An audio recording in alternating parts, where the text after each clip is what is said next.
আসসালামু আলাইকুম। আমার নাম ইকরাম পারভেজ। আমি জুয়েল ভাই থেকে একটা কোয়েশ্চেন আস্ক করতে চাচ্ছি।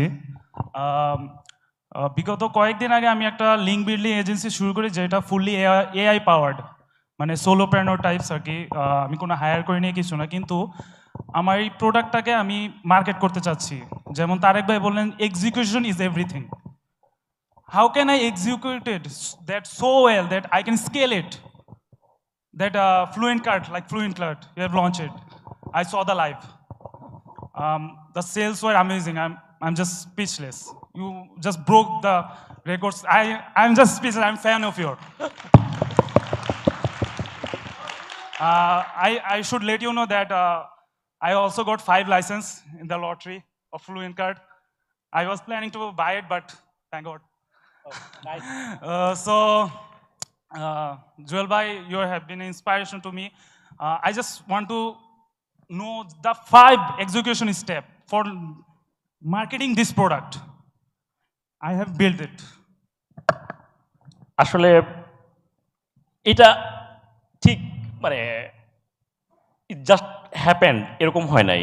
আহ, যদি চিন্তা করি যে লাইক এই প্রোডাক্টটা যদি আমরা 2018-তে লঞ্চ করতাম, যখন আমাদের কেউ চিনতো না, মানে আমাদের কোনো প্রোডাক্ট ছিল না, এই প্রোডাক্ট যদি আমি লঞ্চ করতাম মোস্ট প্রবাবলি, এবং যদি কোয়ালিটি সেম থাকতো, most probably this product would fail. আমরা 10 টাকা কপিও সেল করতে পারতাম না। So timing important. ভাই যেটা বলতেছিল যে ডিস্ট্রিবিউশন, যে কেউ ফ্লুয়েন্ট কার্ড বানায় ফেলতে পারে, এবং আপনিও হয়তো বানায় ফেলতে পারেন। নতুন কোনো একজন অন্য মার্কেটের কেউ একজন ফ্লুয়েন্ট কার্ড বানায় ফেলতে পারে, আমাদের চেয়ে ভালো বানায় ফেলতে পারে, বাট মোস্ট প্রবাবলি হয়তো কাজ করবে না। মানে আমাদেরও ফেল করার সম্ভাবনা আছে। ওই নতুন কেউ বানাইলে ওটার ফেল করার সম্ভাবনা অনেক বেশি বেশি আর কি।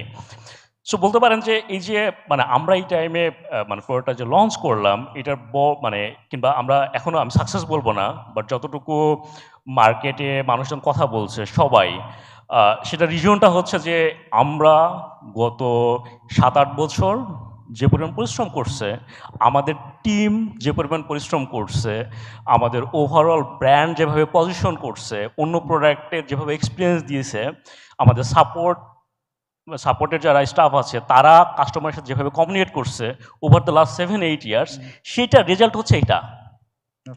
সো এটা হচ্ছে বলতে পারেন যে সবচেয়ে ইম্পর্টেন্ট ছিল। সো এটা বলতে পারেন যে 80 ইয়ার্স অফ ওয়ার্ক এখানে ছিল আর কি। 2 নম্বর ছিল হচ্ছে, মানে এটা একদম ফার্স্ট। 2 নম্বর যেটা ছিল যে এই প্রোডাক্টটা আমরা এমভিপি বানাই নাই। ই কমার্স ইজ মানে খুবই সেন্সিটিভ একটা প্লেস। আমি যদি এমভিপি বানাই, এটা যদি আমি রিলিজ দিই, এবং এটা যদি মানুষ যদি একবার বলে যে এটা MVP, it will take like next 2 years যে আমি ইউজ করার জন্য, তাহলে যেটা প্রবলেম হবে সেই এই যে মাথার, মানে এটা তো খুব সেন্সিটিভ ব্যাপার যে কোনো বিজনেসের জন্য, তাহলে এই জিনিসটা কখনোই তার মাথা থেকে যাবে না। সো আমরা গত 3 বছর ধরে এই প্রোডাক্টটা ডেভেলপ করছি, যেটা লাইক আমাদের হায়েস্ট মানে লেংথ অফ ডেভেলপমেন্ট, এবং আমরা হচ্ছে মানে মেক শিওর করছি এটা লাইক মানে পিপল যেন প্রোডাকশন ইউজ করতে পারে।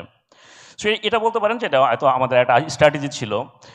তৃতীয় স্ট্র্যাটেজি ছিল যে আমরা আমাদের যত রেপুটেশন ছিল, আমরা একদম হ্যান্ডপিক কিছু পিপুলকে জাস্ট কপিটা দিয়েছিলাম তাদের এক্সপিরিয়েন্স করার জন্য। সো আমি আর্জেন্সি ক্রিয়েট করতে পারছিলাম যেন মানুষ চায় প্রোডাক্টটা।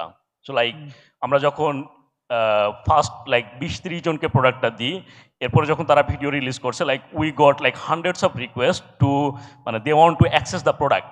সো আমরা এইটা মানে চাহিদাটা ক্রিয়েট করতে পারছিলাম। Me also. হ্যাঁ, definitely. So and definitely like আমরা অনেক ট্রান্সপারেন্ট ছিলাম। তো মোটামুটি এগুলো ছিল, আর অনেক কিছু আছে। আমার মনে হয় টাইম শেষ আমাদের। সো অন্য কোনো সময় হয়তো আড্ডা হবে।